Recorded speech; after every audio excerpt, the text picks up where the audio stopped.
શું તમે પણ જરૂર પડે તરત જ પર્સનલ લોન કે ક્રેડિટ કાર્ડનો ઉપયોગ કરો છો? તો સાવધાન થઈ જજો. આરબીઆઈના રિપોર્ટ મુજબ ભારતમાં અત્યારે આ અનસિક્યોર્ડ લોન સૌથી વધુ ખતરનાક સાબિત થઈ રહી છે. લોકો આ લોન લઈને તેને ચૂકવી શકતા નથી. તમને જાણીને નવાઈ લાગશે કે બેંકોના કુલ રિટેલ લોન ડિફોલ્ટમાં અડધાથી વધુ એટલે કે 53.1% હિસ્સો માત્ર પર્સનલ લોન અને ક્રેડિટ કાર્ડનો છે.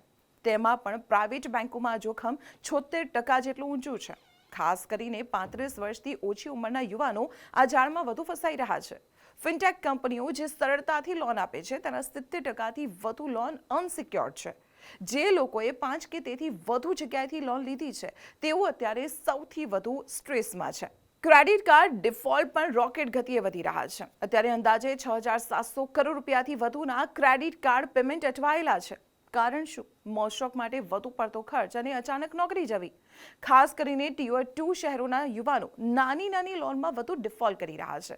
લોન લેવી એ ખરાબ નથી, પરંતુ વગર વિચારે લીધેલી લોન તમારી આખી જિંદગી બરબાદ કરી શકે છે. તો આ વિડીયો જો તમને ગમ્યો હોય તો તમારા મિત્રો અને પરિવારજનો સાથે શેર કરો. જાગૃત રહો, સુરક્ષિત રહો અને આવી જ મહત્વપૂર્ણ ઇન્ફોર્મેશન માટે આપ જોતા રહો સંદેશ ડિજિટલ.